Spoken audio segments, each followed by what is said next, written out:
Hello student. आज हम लोग हिस्ट्री में जो अपना बचे हुए क्वेश्चन थे उसको डिस्कस करेंगे। उम्मीद है आप लोग अच्छी तरह तैयारी अच्छी तरीके से चल रही होगी। आइए स्टार्ट करते हैं आज का सेशन। चैनल को सब्सक्राइब कीजिए और लाइक कीजिए। पहला क्वेश्चन है, भारत पाकिस्तान कारगिल युद्ध का कोड नाम क्या था? तो ऑपरेशन विजय था। भारत पाकिस्तान कारगिल युद्ध का कोड नाम ऑपरेशन विजय था और 26 जुलाई 1999 को भारत ने कारगिल युद्ध में विजय हासिल की थी। इसलिए 26 जुलाई को विजय दिवस के रूप में मनाते हैं। कौन से साल बांग्लादेश एक स्वतंत्र संसदीय लोकतंत्र बना? तो जनवरी 1972, 10 जनवरी 1972 को बांग्लादेश एक स्वतंत्र संसदीय लोकतंत्र बना। भारत और पाकिस्तान के बीच युद्ध विराम रेखा को नियंत्रण रेखा में कब परिवर्तित किया गया? 1972 में भारत और पाकिस्तान के बीच युद्ध विराम रेखा को नियंत्रण रेखा के बीच परिवर्तित किया गया। शिमला समझौता 1972 किसके द्वारा हस्ताक्षर किए गए? इंदिरा गांधी और जेड ए भुट्टो द्वारा शिमला समझौते पर हस्ताक्षर किया गया। आधुनिक इतिहास 1946 में भारत में अंतरिम सरकार बनाने के लिए लॉर्ड वेवेल ने किसे आमंत्रित किया? तो लॉर्ड वेवेल ने किसे आमंत्रित किया? जवाहरलाल नेहरू को आमंत्रित किया। ब्रिटिश की ग्रीष्मकालीन राजधानी क्या थी? शिमला। ब्रिटिश की ग्रीष्मकालीन राजधानी शिमला थी। खुदाई खिदमतगार आंदोलन का संस्थापक था और उसने 1947 में दृढ़ता से भारत और पाकिस्तान के विभाजन का विरोध किया। खान अब्दुल गफ्फार खान ने। इन्हें सीमांत गांधी भी कहते हैं। किस व्यक्ति को बादशाह खान के नाम से जाना जाता है?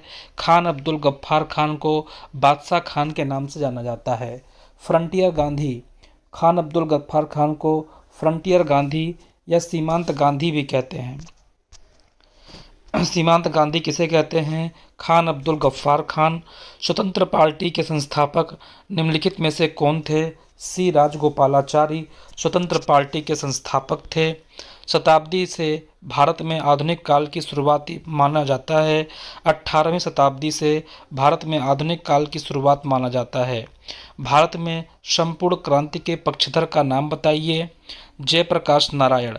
संपूर्ण क्रांति जयप्रकाश नारायण का विचार व नारा था, जिसका आह्वान उन्होंने इंदिरा गांधी की सत्ता को उखाड़ फेंकने के लिए किया था। पटना के ऐतिहासिक गांधी मैदान में जयप्रकाश नारायण ने संपूर्ण क्रांति का आह्वान किया था। मैदान में उपस्थित लाखों लोगों ने जात पात, तिलक, दहेज और भेदभाव छोड़ने का संकल्प किया था। ईसाई धर्म में सबसे प्रसिद्ध चर्चों में से एक सेंट पीटर्स बेसिलिका किस शहर में स्थित है? वेटिकन में। अब्दुल रहमान और ब्रिटिश राज्य के प्रतिनिधि श्री मॉर्टिनर की स्थापना के समझौते पर हस्ताक्षर किए। डूरंड रेखा पाकिस्तान और अफगानिस्तान की अंतर्राष्ट्रीय सीमा रेखा है, जिसकी लंबाई 2430 है। रेड क्लिफ लाइन भारत और पाकिस्तान के मध्य सीमा है। इसका निर्माण 15 अगस्त 1947 को हुआ था। मैकमोहन रेखा भारत और चीन के बीच की सीमा रेखा है। यह रेखा 1914 में खींची गई थी। बच्चों, हमारे चैनल को लाइक कीजिए और ज़्यादा से ज़्यादा सब्सक्राइब कीजिए ताकि हम अपनी सेवाएं ऐसे कंटिन्यू कर पाएँ आपके सपोर्ट से। निम्नलिखित शहरों में से किसे प्राचीन समय में डेसिंग नांडू कहा जाता है? कोल्लम को। निम्नलिखित में से कौन सा विद्रोह ब्रिटिश शासकों द्वारा लगाए गए प्रतिबंधों के विरुद्ध नहीं था? नक्सलबारी विद्रोह। 1866 में ईस्ट इंडिया संघ की स्थापना किसने की? दादा भाई नौरोजी ने की।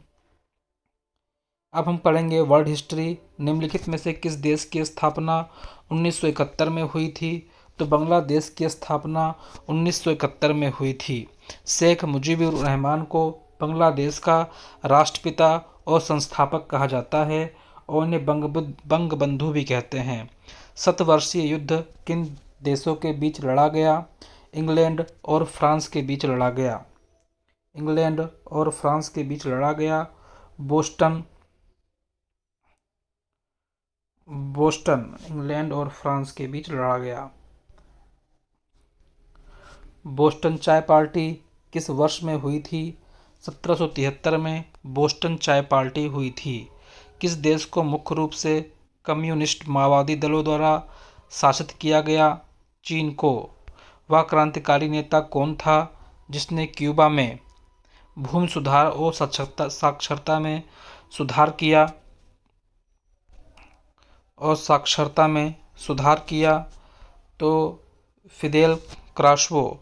उस अमेरिका नागरिक आंदोलन कार्यकर्ता का नाम क्या है जिन्होंने प्रसिद्ध भाषण आई हैव अ ड्रीम दिया था?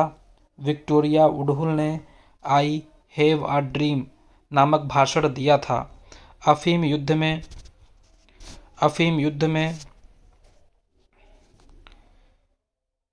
दो देशों के बीच लड़ा गया था। उन देशों में से एक चीन था और दूसरा कौन था? ब्रिटेन। तो अफीम युद्ध ब्रिटेन और चीन के मध्य लड़ा गया था। निम्नलिखित में से किसको आयरन चांसलर कहा जाता है?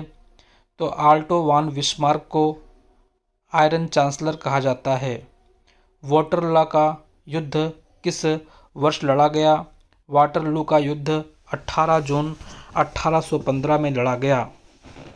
1509 ईस्वी में दीव पर विजय प्राप्त की गई थी पुर्तगालियों द्वारा। 1509 ईस्वी में दीव पर विजय प्राप्ति की गई थी। भारत का प्रथम पुर्तगाली गवर्नर फ्रांसिस्को द अल्मीड़ा था। इसने ही ब्लू वाटर पॉलिसी चलाई थी। भूटान पर कूच बिहार का एक राजा संगादिलिप द्वारा शासन या नियंत्रण कब किया गया? 7वीं शताब्दी ईसा पूर्व। किस देश का स्वतंत्रता दिवस 4 जनवरी को मनाया जाता है? म्यांमार का स्वतंत्रता दिवस 4 जनवरी को मनाया जाता है। बर्लिन की दीवार को किस वर्ष ध्वस्त किया गया? 1989 को बर्लिन की दीवार को नष्ट किया गया। 1337 से 1453 तक 100 वर्षों से भी अधिक समय तक किनके बीच युद्ध चला? इंग्लैंड और फ्रांस के बीच। 2005 में अहिंसक क्रांतियों की जिस श्रृंखला ने जॉर्जिया, यूक्रेन, किर्गिस्तान और लेबनान में सरकारों को उखाड़ फेंका, वो रंगीन क्रांति थी। द्वितीय विश्व युद्ध में दुश्मन की पनडुब्बियों को ट्रैक करने के लिए विकसित प्रौद्योगिकी कौन सी थी?